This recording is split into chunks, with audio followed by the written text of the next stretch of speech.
2021 সালের রোমান্টিক জনরার Korean movie a way station. গল্পটি হচ্ছে সাং এবং জিয়া নামের দুজন বন্ধুর। তারা ছোটবেলা থেকে খুব ভালো বন্ধু হলেও জিয়া মনে মনে সাংকে খুব পছন্দ করত। একদিন জিয়া ক্লাসরুমে বসেছিল, তখন সাং মাঠে দাঁড়িয়েছিল। জিয়া দূর থেকে সাংকে দেখে আর তাদের দুজনের স্কেচ বানায়। কিছুক্ষণ পর জিয়া লক্ষ্য করে দেখে সাং বেহুশ হয়ে পড়ে আছে। এই দেখে সে ক্লাস থেকে দৌড়ে বেরিয়ে যায়। জিয়াকে এইভাবে বেরিয়ে যেতে দেখে তার বন্ধু হায়ন তার পিছু পিছু চলে আসে। তখন সাংয়ের বন্ধু জিন তাকে কাঁধে করে স্কুলের মেডিকেল রুমে নিয়ে আসে। কিছুক্ষণ পর সাংয়ের জ্ঞান ফিরে আসে। মেডিকেল স্টাফ তাকে বলে ভালো কোনো ডক্টর দেখাতে। সাংয়ের সাথে জিয়াও যাচ্ছিল ডক্টরের কাছে। রাস্তায় সাং জিয়াকে বলে এত সুন্দর মৌসুমে তার স্কুলের মধ্যে বসে ক্লাস না করে বাহিরে খেলাধুলা করতে বেশি ভালো লাগে। জিয়া বলে তুমি কি মোটেও পড়ালেখা করতে চাও না? সাং বলে তুমি যেমনটা ভাবছো বিষয়টা তেমন নয়। আসলে আমি একদিন সবকিছুই ভুলে যাব, কারণ আমার মায়ের মতো আমারও মেমোরি লস ডিজিজ বা অ্যালজাইমার রয়েছে, এবং যেভাবে আমার মা আমাকে ভুলে গিয়েছে সেভাবে আমি পুরো পৃথিবীটাকে একদিন ভুলে যাব। জিয়া বলে তুমি খুব বেশি চিন্তা করছো। আমাদের বর্তমানের দিকে বেশি ফোকাস রাখা উচিত, কারণ ভবিষ্যতে কি হবে তা আমরা কেউ জানি না। এরপর অনেক বছর কেটে যায়। জিয়া বর্তমানে একটি কোম্পানিতে জব করছে। তার একটি বয়ফ্রেন্ড আছে, ছেলেটির নাম ডং। জিয়া ফোনে কথা বলছিল, কেউ একজন তাকে দেখা করতে বলে। তখন তার বস তাকে কিছু একটা বলার চেষ্টা করে, কিন্তু সে তাকে ইগনোর করে চলে যায়। লোকটি ভাবে তার থেকে হয়তো বাজে স্মেল আসছে, এই জন্য জিয়া তার সাথে কথা বলেনি। অপরদিকে সাং বর্তমানে একটি বেকারি শপ খুলেছে। তার বিজনেস খুব ভালোভাবেই চলছিল। এরপর জিয়া একজন ডক্টরের সাথে দেখা করে। ডক্টর বলে তোমার প্রবলেমটা আবারও বেড়েছে, তাই তোমাকে আরেকবার কেমোথেরাপি নিতে হবে। জিয়া বলে তার এই প্রবলেমের ব্যাপারটা তার মা যেন কোনোভাবেই জানতে না পারে। এরপর একদিন কেউ একজন জিয়ার কাছে বার্থডে কেক পার্সেল করে পাঠায়। সে তার মাকে জিজ্ঞেস করে, তিনি বলেন তিনি কেক পাঠাননি, তার বন্ধু হায়ন পাঠাতে পারে, কারণ সেও জানতো আজ তার বার্থডে। এরপর জিয়া তার বয়ফ্রেন্ড ডংকে বলে তার ক্যান্সার হয়েছে। ডং ভাবে জিয়া তার সাথে মজা করছে, কিন্তু জিয়ার কথাগুলো সত্য ছিল। পরদিন জিয়া তার ডক্টরকে মেসেজ করে জানায় যে সে বাড়ি যাচ্ছে, বাড়ি থেকে ফিরে এসে কেমোথেরাপি নিবে। আর সে আবারও বলে ব্যাপারটা তার মা যাতে জানতে না পারে। এরপর জিয়া কয়েকদিনের ছুটিতে বাড়ি আসে। তার মায়ের কাছ থেকে জানতে পারে জিয়ার সেই ডক্টর হচ্ছে তার কাজিন। এই জন্যই সেই ডক্টর জিয়ার প্রতি এত বেশি রেসপন্সিবল ছিল। এরপর জিয়ার সাথে তার বন্ধু হায়ন এবং জিনের দেখা হয়। জিন বলে তোমাকে অনেক বেশি বয়স্ক এবং অসুস্থ লাগছে, আসলে হয়েছেটা কি? হায়ন বলে কারোর সাথে এইভাবে কথা বলতে হয় না, এমনটা করলে তোমাকে সারা জীবন সিঙ্গেল থেকেই মরতে হবে। হায়ন বর্তমানে একজন টিচার এবং জিন একজন সিভিল ইঞ্জিনিয়ার। জিয়া সাংয়ের ব্যাপারে জিজ্ঞেস করে। তারা বলে সাংয়ের একটি বেকারি শপ রয়েছে, সে অনলাইন এবং অফলাইন দুইভাবেই বেশ ভালো সেল করে। তখন জিয়া ভাবে তার বার্থডে কেকটা হয়তো সাং পাঠিয়েছিল। সে বলে তোমরা কেউ কি আমার অ্যাড্রেস সাংকে দিয়েছিলে? এখানে অবাক করার বিষয় হচ্ছে সাং এবং জিয়া এত ভালো বন্ধু হওয়া সত্ত্বেও বর্তমানে তাদের মধ্যে কোনো প্রকার যোগাযোগ নেই। এরপর জিয়া বাহিরে গেলে জিন হায়নকে জিজ্ঞেস করে সাং এবং জিয়ার মধ্যে কি কথা হয় না? হায়ন বলে স্কুল লাইফে তাদের মধ্যে এমন কিছু একটা হয়েছিল যার পর থেকে তাদের কন্ট্যাক্ট অফ হয়ে যায়। জিন বলে আমি একটা ভুল করে ফেলেছি, আমি আজ এখানে সাংকে আসতে বলেছি। এই শুনে হায়ন খুবই খুশি হয়ে বলে তুমি একদম ঠিক করেছো। এরপর জিয়া যখন বাহিরে বসেছিল তখন সাং সেখানে চলে আসে। সাংকে দেখে জিয়া অবাক দৃষ্টিতে তাকিয়ে থাকে। সাং বলে তুমি আগের চেয়ে অনেক বেশি সুন্দরী হয়ে গিয়েছো, আসলে বড় শহরে থাকার ব্যাপারটাই আলাদা। এরপর তারা রেস্টুরেন্টের ভেতরে আসে। তাদেরকে একসাথে দেখে হায়ন জিনকে ধরে বাহিরে নিয়ে যায়, যাতে তারা দুজন একসাথে কিছু সময় কাটাতে পারে। জিয়া বুঝতে পারে তার বার্থডে কেক সাং পাঠিয়েছিল। সে সাংকে ধন্যবাদ জানিয়ে বলে আমার জন্ম তারিখ তোমার মনে ছিল? সাং বলে গত 7 বছর তুমি একবার আমাকে ফোন করনি, কিন্তু আমি তোমার সম্পর্কে সবকিছু মনে রেখেছি। এই শুনে জিয়া সাংকে স্কুলের সময়কার কিছু ঘটনা সম্পর্কে জিজ্ঞেস করে, কিন্তু সাং ওই সবকিছুই মনে রেখেছিল। তার মেমোরি লস বা ডিজিজ থাকা সত্ত্বেও সে জিয়ার সাথে কাটানো সময়গুলো এখনো মনে রেখেছে। এদিকে জিয়া খুব ইমোশনাল হয়ে পড়ে। সাং বলে এত ইমোশনাল হওয়ার কি আছে? জিয়া রেগে গিয়ে বলে তুমি যদি আমার বিষয় সবকিছুই মনে রেখে থাকো তাহলে 7 বছর আগে কেন বলেছিলে তুমি আমাকে মনে রাখতে পারবে না, আমাকে ভুলে যাবে? আর কেনই বা বলেছিলে আমাদের কন্ট্যাক্ট অফ করে দিতে? এই বলে সে চলে যায়। বাড়ি ফিরে সে তার মাকে বলে কাল আমি চলে যাব, কিন্তু পরের বার অনেক দিনের ছুটি নিয়ে আসবো। তার মা বলে এত ছুটি নিলে তোমাকে জব থেকে বের করে দিবে না? জিয়া বলে তাহলে অন্য কোম্পানিতে জব নিয়ে নিব, টেনশন করতে হবে না। পরদিন অফিসে গিয়ে সে তার বসকে রেজিগনেশন লেটার দেয়, বলে সে চাকরি ছেড়ে দিতে চায়। এই শুনে তার বস খুব অবাক হয়ে জিজ্ঞেস করে জবটা ছেড়ে দিবে কেন? তখনই জিয়া ডংকে দেখতে পায়। তাকে দেখে সে পালাতে শুরু করে, কিন্তু ডং তাকে দেখে কথা বলতে চায়। জিয়া তাকে মানা করে দেয় যে প্লিজ আমার সাথে আর কথা বলার চেষ্টা করো না। এরপর জিয়া তার সমস্ত জিনিসপত্র নিয়ে তার মায়ের বাড়ি চলে আসে। এই দেখে তার মা জিজ্ঞেস করে, তোমার কোনো সমস্যা হয়েছে, তুমি কি ঠিক আছো? জিয়া বলে, আমার কিছুই হয়নি, আমি শুধু ব্যস্ত জীবন থেকে একটু ব্রেক নিতে চাই। এরপর একদিন রাতের বেলা জিয়া সাংয়ের শপের সামনে দিয়ে যাচ্ছিল। সাং তাকে দেখে ডিনারের জন্য ইনভাইট করে। খাওয়ার সময় জিয়া তাকে বিভিন্ন কথা বলে টিস করে, বলে যেহেতু তুমি এখন সিঙ্গেল আছো তাই আমার সাথে রিলেশনশিপে আসতে পারো, আমরা সেই সব জায়গায় ঘুরবো যেখানে আমরা ছোটবেলায় যেতাম। কিন্তু সাং তার সাথে যেতে রাজি হয় না। ওইদিকে জিয়ার মায়ের কাছে ডক্টর ফোন করে জিয়ার কন্ডিশন সম্পর্কে তাকে বিস্তারিত বলে তার খুব শীঘ্রই কেমোথেরাপি করাতে হবে। অপরদিকে বাড়ি ফেরার সময় জিয়া তাকে সরি বলে টিস করার জন্য। বাড়ি ফিরলে তার মা তাকে বলে, এত বড় একটি সত্য তুমি আমার কাছ থেকে লুকিয়ে রাখলে কেন, এখনই হসপিটাল চলো। জিয়া বলে 2 বছর আগেই সে সার্জারি এবং কেমোথেরাপি করিয়েছিল, কিন্তু ক্যান্সারটা আবার নতুন করে দেখা দিয়েছে এবং এখন এর থেকে মুক্তি পাওয়ার আর কোনো উপায় নেই। সে তার মায়ের কাছে ক্ষমা চায় এই সবকিছু লুকানোর জন্য। এরপর জিয়া তার মায়ের সাথে মৃত ব্যক্তিদের স্মৃতি সংরক্ষিত রাখার একটি স্থানে যায়, যেখানে তার বাবার স্মৃতি সংরক্ষিত ছিল। সেখানে তারা অনেকটা সময় কাটায়। বাড়ি ফেরার সময় তার মা বলে, তুমি কি করতে চাও, কি খেতে চাও আমাকে বলো, আমি তোমার জন্য সবকিছু করব। জিয়া বলে, আমি ডেট করতে চাই, কাউকে খুঁজে নিয়ে আসো। এই বলে সে হাসতে থাকে। এরপর সে বলে, গতকাল সাংয়ের সাথে দেখা হয়েছিল, ছোটবেলায় আমরা কত ভালো বন্ধু ছিলাম তাই না, আমি তাকে প্রপোজ করেছি কিন্তু সে রিজেক্ট করে দিল। স্কুলের সময়গুলোতে সে আমাকে খুব পছন্দ করত, কিন্তু জানি না এখন কেন এমন হয়ে গেল। সে তার বাবা মা দুজনকে হারিয়েছে, কিন্তু তারপরেও সে মানসিকভাবে কখনোই ভেঙে পড়েনি। আসলে তার চেয়ে বেশি আমি তাকে পছন্দ করতাম।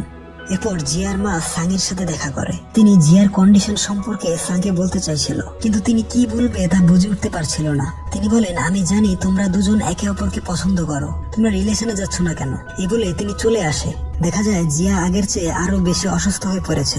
সে হায়নকে ফোন করে। হায়ন এই খবরটা জিনকে ফোন করে বলে এবং জিয়ার বয়ফ্রেন্ড ডং তার অসুস্থতার ব্যাপারে জানতে পারে। পরের সিনে জিয়া হসপিটালে ভর্তি ছিল। তাকে দেখার জন্য হায়ন ও জিন আসে। কিছুক্ষণ পর ডং সেখানে চলে আসে। সে জিয়াকে উন্নত চিকিৎসার জন্য শহরে নিয়ে যেতে চায়। জিয়া বলে সে আগেই সার্জারি করিয়েছে এবং এখন তার হাতে হয়তো আর বেশি সময় নেই, তাই এই সময়টা সে তার ফ্যামিলি এবং বন্ধুদের সাথে কাটাতে চায়। জিয়ার এসব কথা সাং বাহির থেকে শুনতে পেয়ে খুব কষ্ট পায়, কারণ কয়েকদিন আগেই জিয়া তাকে প্রপোজ করেছিল, কিন্তু সে তাকে ফিরিয়ে দিয়েছে। এই ভেবে সাং তার সাথে দেখা না করেই বেরিয়ে যায়। সে নিজেকে ক্ষমা করতে পারছিল না।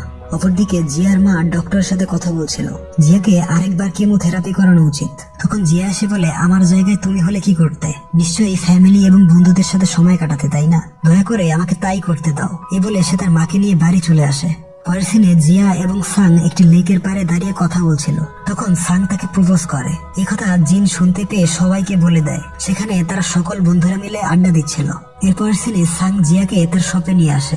সেখানে সাং এবং তার বন্ধুরা মিলে জিয়ার জন্য সারপ্রাইজ রেডি করে রেখেছিল।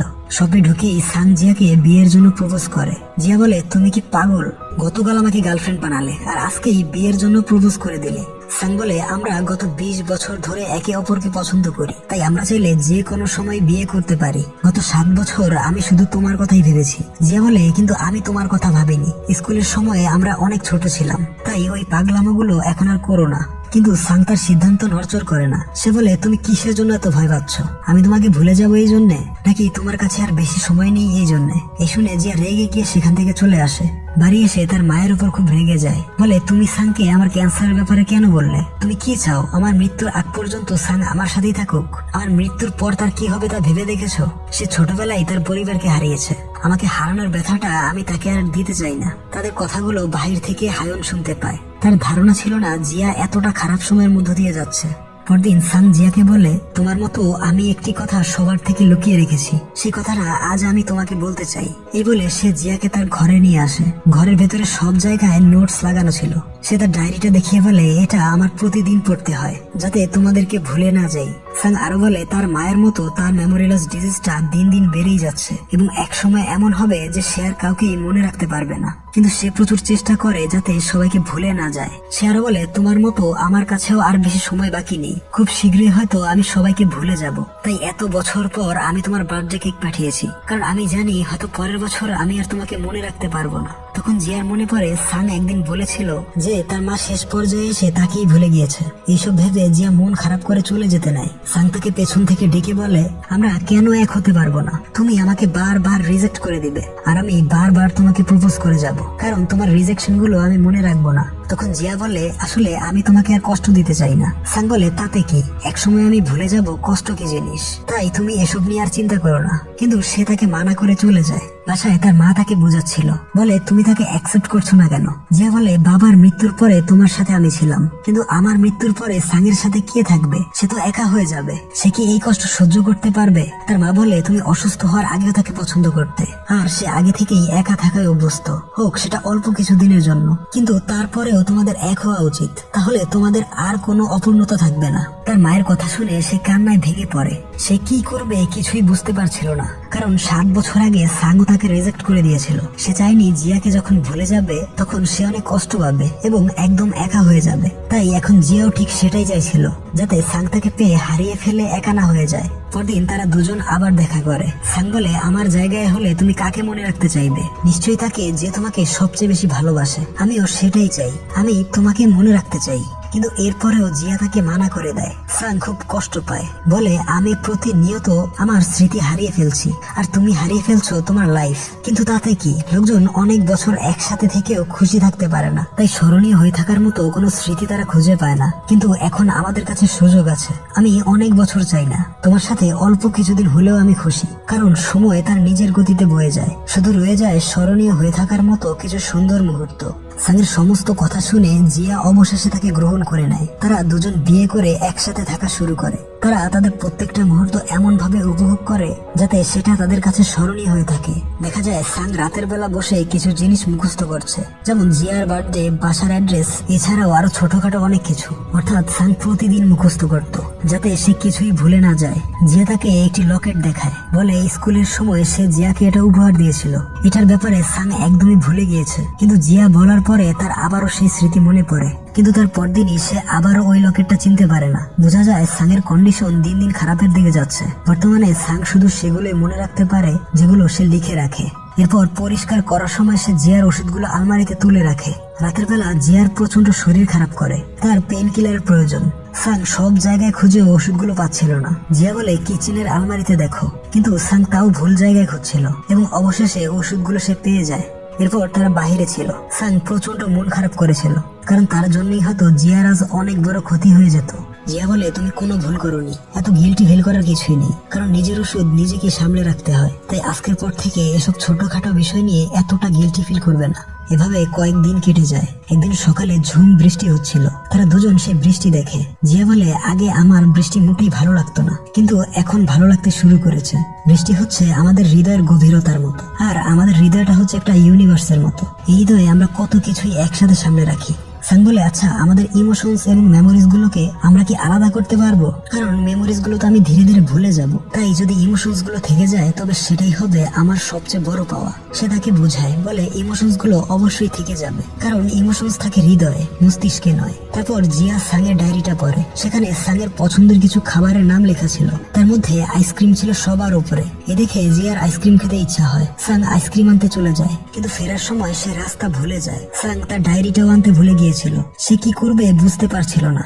অপরদিকে জিয়ার মা তাকে দেখতে আসে। তিনি দেখেন জিয়া যন্ত্রণায় ছটফট করছে। তিনি তখনই জিয়াকে হসপিটালে নিয়ে আসে। ওইদিকে সাং প্রচন্ড হতাশ হয়ে এক জায়গায় বসেছিল। সে কিছুতেই তার বাসার অ্যাড্রেস মনে করতে পারছিল না। এমনকি সাং তার ফোনটাও বাসায় ভুলে রেখে গিয়েছিল। তাকে কোথাও খুঁজে না পেয়ে জিং সাংয়ের বাসায় চলে আসে। তখন সাংও কোনোভাবে তার বাসায় ফিরে আসে, কিন্তু জিয়াকে ঘরে না দেখে সাং জিনকে জিয়ার ব্যাপারে জিজ্ঞেস করে। জিন বলে, আমার সাথে চলো। সাং বলে, কেন, কি হয়েছে? জিন কেঁদে ফেলে, বলে সে আমাদের ছেড়ে চলে গিয়েছে। সাং বলে, কোথায় গিয়েছে? চুপ করে আছো কেন, বলো, কান্না করছো কেন? এ বলে সাং তার চোখের পানি আর আটকাতে পারে না। এরপর আরো বেশ কিছু সময় কেটে যায়। সাং এখনো জিয়ার স্মৃতিগুলো প্রতিদিন মনে করে যাচ্ছে। তখন হঠাৎ তার মনে পড়ে জিয়া তার জন্য কিছু একটা মাটির নিচে পুঁতে রেখেছিল, বলেছিল মৃত্যুর পরে সেগুলো বের করতে। সাং মাটির নিচ থেকে সেগুলো বের করে। সেখানে ছিল সাংয়ের দেওয়া সেই লকেটটা এবং একটি মোবাইল ফোন। ফোনে জিয়া একটি ভিডিও রেকর্ড করে রেখেছিল। ভিডিওতে সে বলে, সাং তুমি যদি ভিডিওটা খুঁজে পাও তাহলে এই কথাগুলো সব সময় মনে রাখবে, যে লাইফে কখনো তোমার মেমোরিজ গুলো হারিয়ে ফেলার ভয় থাকবে না। আমাদের সবার ভেতরেই তার নিজস্ব একটা জগৎ রয়েছে, যেটা হচ্ছে আমাদের হৃদয়। আর লাইফে আমরা যাই করি না কেন, তার সবকিছু হৃদয়ে রয়ে যায়। তোমার মস্তিষ্ক থেকে সবকিছু মুছে গেলেও সেগুলো তোমার হৃদয়ে থেকে যাবে। সেই সাথে আমিও তোমার হৃদয়ে থেকে যাব। তোমার মতো আমিও আমার শেষ মুহূর্তে এসেও ঠিক তোমার কথাই ভাববো। জানো, তোমার সাথে কাটানো কয়েকটা দিন আমার কাছে মনে হয়েছিল কয়েক বছরের খুশির চাইতেও অনেক বেশি কিছু। এই সবকিছুর জন্য তোমাকে ধন্যবাদ। ধন্যবাদ সেরা কিছু মুহূর্ত উপহার দেওয়ার জন্য। আর অনেক অনেক ধন্যবাদ আমাকে এত কষ্ট করে মনে রাখার জন্য। আমি তোমাকে কখনোই বলিনি, কিন্তু সেই ছোটবেলা থেকেই বলতে চেয়েছিলাম, I love you, I love you son. এরপর মুভির শেষে একজন বৃদ্ধ লোককে দেখানো হয়, যার কাছে জিয়ার সেই লকেটটা ছিল। সেটা জিয়ার একটি ছবি লাগানো ছিল। আমরা বুঝতে পারি এই বৃদ্ধ লোকটাই হচ্ছে সান, যে এখনো জিয়াকে তার স্মৃতি থেকে মুছে যেতে দেয়নি।